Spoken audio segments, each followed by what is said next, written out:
Hello everyone. May papakita ako sa inyo na design ng Nike na ako yung nag-design ng kulay sa kanya. So, actually, pwede ka maka-order sa Nike shoes na depende sa gusto mong design. So, may papakita muna ako sa inyo bago ko to i-unboxing, itong special na sapatos na ito. Natanggap ko to, pag umorder ka sa kanila, matatanggap mo siya after at least before a month, no? So mga 3 weeks bago mo matanggap mo siya kasi gagawin siya talaga personally based dun sa kulay na gusto mo. So before this, punta muna tayo sa cellphone natin. Pakita ko sa inyo kung paano mag-order ng Nike shoes na depende sa gusto nyong color. First, open your cellphone. Yan. Punta tayo sa Nike application. Okay, may Nike application. So, i-download nyo lang yan. Free naman yan. Tapos magpa-member kayo. Free lang naman din yon. So, medyo mabagal lang yung ating application. So, dito sa application nila, so makikita mo yung mga Shop Jordan. Okay. So, makikita mo yung mga design ng mga shoes, no? Mga bagong design. Punta ka dito sa search. Yan, sa search na yan. Tapos, ano mo lang, customize. O ito, naka-ano na pala. Customize na, pindutin mo lang yan. Ayan. So, makikita mo na yung mga shoes na gusto mong i-customize dito based sa kulay na gusto mo. In fact, meron na ako ditong nakalagay na shoes. Ito yung in-order natin. Ito yung mga shoes na dinesign ko actually. Yan yung mga shoes na yan. Kita nyo? Yan, lahat yan, design ko yan. Lahat yan, design ko yan lahat. Bakit ko design lahat? Pakita ko sa inyo kung bakit. Okay. Yan ang design ko. Isa sa mga design na kulay na gusto ko. Kasi may pangalan na Alf. Alright? Ang galing, di ba? So, kung gusto mo pumunta doon, kunyari, nagustuhan mo itong isang kulay na ganito. Or ito. Ito, maganda to. Ito, maganda to. Yan, gusto mo yung kulay na yan. Pakita natin Pwede mong palitan yung pangalan sa likod. Yan. So, nakikita nyo, may Alf yan, di ba? Yan. So, kung gusto niyo siyang i-customize talaga mga parts, ganito lang gagawin nyo. But before that, bago ko explain yan, pwede kayo makapili ng ng mga shoes na gusto nyo. Based dun sa budget na gusto nyo. Ito 6,000. Ito 8,000. Ito Nike Air Force 1, 7,000. Ang pinili ko is Nike Air Force 1 mid-size, 7,000. May 6,000 na Cortez. Ito Cortez, design ko rin to Ayan. Actually, gusto ko yung Cortez. Ito, Nike Dunk, 8,000. Ito, medyo mahal to. Ito yung first na gusto ko pero medyo mahal siya. Meron siyang Nike Dunk. Oh, ito yung bago. Ito yung bago ngayon. So, ito, kunyari itong bago. Ito yung bago ng Nike na sobrang comfortable. So, kung gusto mo siyang i-customize, so, medyo mahal lang siya talaga, 11,000. Punta ka dito sa customize. Yan. So, tinatawag niya yung upper, depende sa kulay na gusto mo. Gusto mo palitan ng kulay red. Yan. Or ano ba yun? Platinum violet. Tagal lang siya mag-response. Or black. Yan. Di ba? Oh, dyan pala, maganda na, di ba? Ganda na, di ba? So, punta ka dito. Swoosh, traditional. Yan. Or yung heritage, yung bago. Yan. Pero I would prefer the traditional. Mas maganda siya tingnan. Tapos, kung anong gusto mong kulay sa swoosh niya. Siyempre, kung orange yan, orange ilagay mo. Or red. Yan. Di ba? May ligaw sa red So, yung second swoosh, anong gusto mo? Middle? Or none? Wala. Yung nasa likod, yung sa gilid. Kita mo yan? Pwede mo siyang ilagay or toe. Yan, dyan mo ilagay or middle, dyan sa gilid. So, I think mas gusto ko yung wala siya dito sa gitna, sa gilid, na may inner part. Now, ngayon, this one, kung gusto mo ng orange or red, pwede mo rin gawing violet. Ito. Saan ba tayo?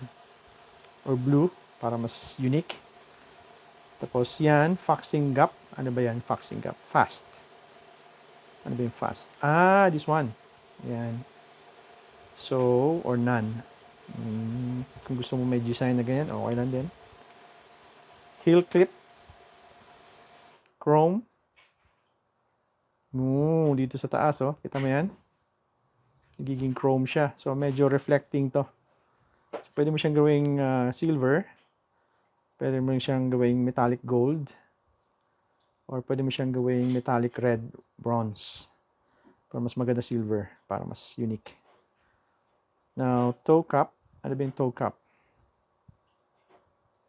None. Ah, ito. Ito yun. Yung parang pero mas maganda may toe cap para mas protected yung ano. Well protected yung sapatos mo. Laces. Obviously, mas maganda ang lace kung iparehas mo siya sa heel. Yan. Yan, red. Sarap nito bilhin ah. 11,000 lang talaga eh. Midsole, okay na ako dyan. Or gusto mo palitan ng kulay blue. Pangit, di ba? So, I think mas maganda na yung red. Midsole na ilalim, I think gusto ko, yan. Yan, parts, oh. See? Ganda, di ba? Yan, oh. Yan, ganda. Tapos, outsole, black. Pwede rin. Alam mo, sa totoo lang, gusto ko ang black para at least hindi masyadong dumihin. Kasi pag white kasi ilagay mo dyan, mga parts, ayan, kunyari yan, makikita mo kaagad yung dumi. Samantalang pag black, hindi masyado visible eh. So, yan. Ano yan? Yung shoes niya.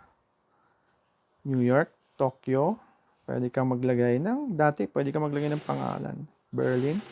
Pwede mo lagyan Tokyo. Yan, Tokyo siya. Tapos lagyan mo ng, ayan. Ayan, kita mo? Pinalitan niya ng ano. Pwede mo rin tanggalin yan. Kung gusto mo. Pero mas maganda yung shoes na kulay orange. Or kulay red. Para pantay siya lahat. Tapos yung midsole niya, text. This time, yung text, pwede mo lagyan ng pangalan. Alf, tapos sa kabila, red. Ayun. So, gawin mo siyang puti para kitang-kita. Yan. So, Alf yung kabila. Pansin nyo ha? Alf. Tapos, red. So, ito yung mga sapatos na hindi mo pa naging ibenta. Kasi, personal mo eh. Ayan. Gets?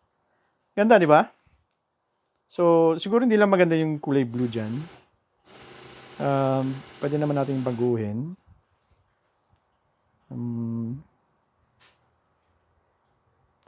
Yung blue. Wag yan. Fast na lang. Ayan. Pwede naman natin gawin white na lang para mag-mixing lang siya ng ano. Magkaroon lang ng contrast din sa kulay. So, ganun lang mga parts. Tapos, when you're done, lagay mo lang, pindutin mo lang. Tapos, size 10. So, you have your own design. See? So, diyan ko nakuha yung Nike. Let's unbox the shoebox. So, simple lang naman tong design ko. Kulay black and red. Yung swoosh. So, sa box, makikita mo kaagad. Makikita mo kaagad yung premium quality niya. Let's put it here. Nike by you. Diba? So, dito mo makikita yung design na ginawa ko. Size 10, made in Vietnam. Nike na design ko, na kulay, na colorway. Swoosh, just do it. May mga description siya dyan. So, let's pull this off. Pull mo lang siya. Boxing pa lang, sobrang ganda na. Alam mong legit. Ayan.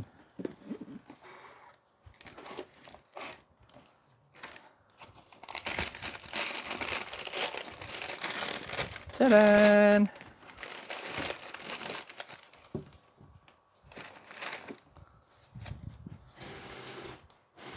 So, first impression mga parts.